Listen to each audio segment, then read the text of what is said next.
Why do atheists, why do they not believe in God? A much better question would be, what reason do I have to believe in God? Let's do this.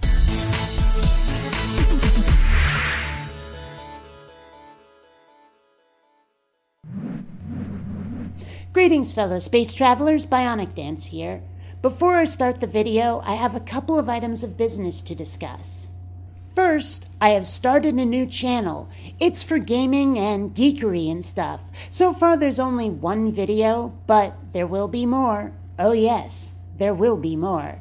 So go ahead and subscribe, link down in the groin bar. Second order of business. For those of you who don't know, I have a weird form of epilepsy, and last night I had a nasty seizure, and I woke up this morning feeling like utter crap.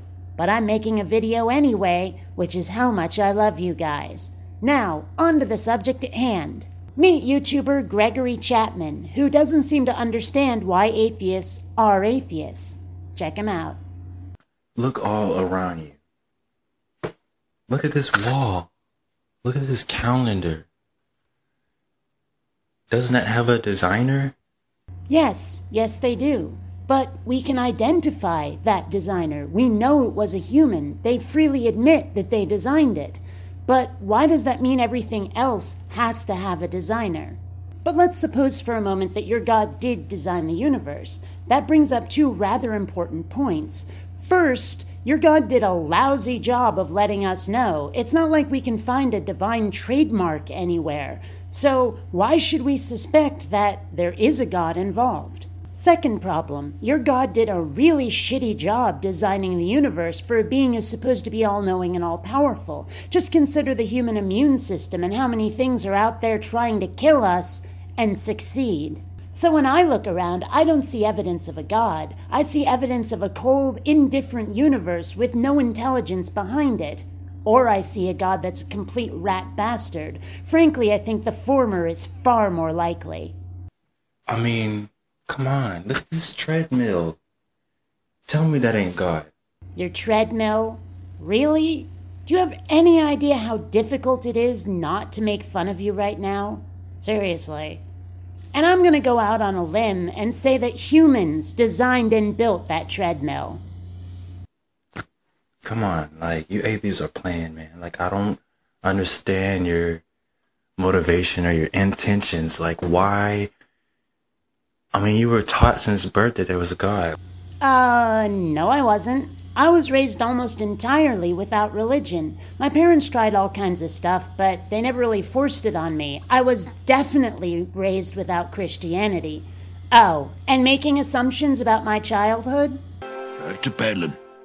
Why are you choosing to flee away from him? I mean, that can't be good for you. I'm not fleeing away from anything. I just see no good reason to suspect that your God actually exists. But if I were fleeing, it would probably be because so many religious people are complete jerks toward the folks that their book tells them they're not supposed to like. You know Jesus is real. I mean, look at the book, the Old Testament, the New Testament. It's in the Bible. Well, then I suppose you believe that Honor Harrington exists too. After all, she's in the book. That means she's real, right? Right? Books don't actually prove anything. You're gonna have to do better than that. Can you? And yet, for some reason that I don't understand, you choose to believe that God isn't real. How difficult is it to understand that your God has never shown up and gone, here I am, I really do exist? Without that, I remain unconvinced. I feel sorry for you guys, you know? You must have real lonely lives. Now, why on earth would you suspect that? Is this God of yours your only friend? Because if so, I don't think I'm the lonely one. The simple fact is that I don't need a God to feel happy and fulfilled. My life is perfectly fine without one. And I don't know which is worse, that you can't conceive of how that might be a possibility for some people, or the fact that you do need a God in order for your life to be a pleasant one. It's better to believe that there is a God than there isn't. I mean, you could go to hell. You could burn forever. Oh, hello, Pascal's Wager. It's been a while. How you been? I mean, why are you still here? Why are you on this earth? Why are you still alive? Why are you breathing? Well, why wouldn't I want to stay? As far as I'm concerned, this is the only life I get. I don't want to waste it by killing myself right away. This is actually a much better question to ask you. If you genuinely believe that you're going to some sort of eternal paradise after you die, well, why not take the shortcut? Oh, well, yeah, it's written in your holy book that suicide is a sin, but why is that in there? Could it be that the priests, more likely than your God, realized that they'd be losing parishioners, that their congregation would shrink if everyone was killing themselves to get to heaven?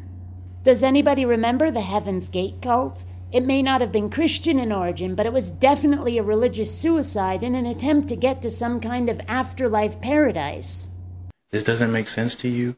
God did it. God is keeping you alive on this earth because he wants you to learn a lesson. You know who really taught me lessons? Teachers. And they did it by giving me books and talking to me, answering my questions. I didn't have to guess if they were there or not, and they certainly didn't make me learn the lesson by osmosis. And the only reason I'm being kept alive is so that I can learn some sort of ambiguous lesson? That doesn't sound like a kind and loving God. That sounds more like torture, like being held hostage. Don't you think that an all-knowing, all-loving God could come up with a better plan than that? I hope you guys can learn like I learned. Feel God's spirit, feel him inside of you. Mwah! Good night, everybody. You guys are missing out on all the beauty in the world because you are denying this one important thing in your life. How do you figure?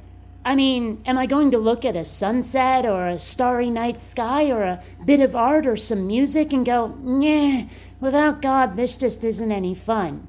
You really think that's going to happen?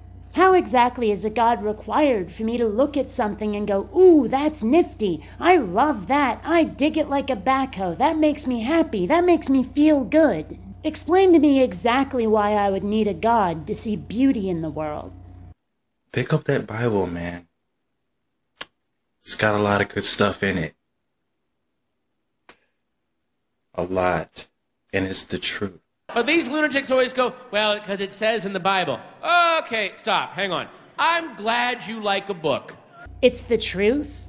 Really? Because as near as I can tell, the Bible is nothing more than some really screwy Jesus fan fiction. I just hope you atheists change your ways, man. I really do. Well, I'll tell you what. Have your God put in a personal appearance, give unambiguous evidence of his existence, and then we'll talk. Because what they got in heaven is beautiful. Now, how would you know that? Have you been there? Have you seen the travel brochure? Did someone come back with vacation holiday snaps? How would you know? Yes, because it says so in the Bible, right? But just because you like something in a book doesn't mean you can have the thing you like in the book happen in real life. That's what crazy people want. Just like with your God, you're going to have to prove to me that heaven actually exists, and that it's as beautiful as you say. I'm talking about Jesus is there. God is there. What more can you want? My own personal spaceship. And hey, if you hit that thumbs up over there, and then pray really, really hard, you might just get your own spaceship. Thank you, Jesus, for showing me the way, so I can help you atheists. Given everything you said that God and Jesus might do for me, I've come to the conclusion that I really don't need that help. So, until next time, fellow space travelers, this is BionicDance saying don't run on automatic. Instead, please, think.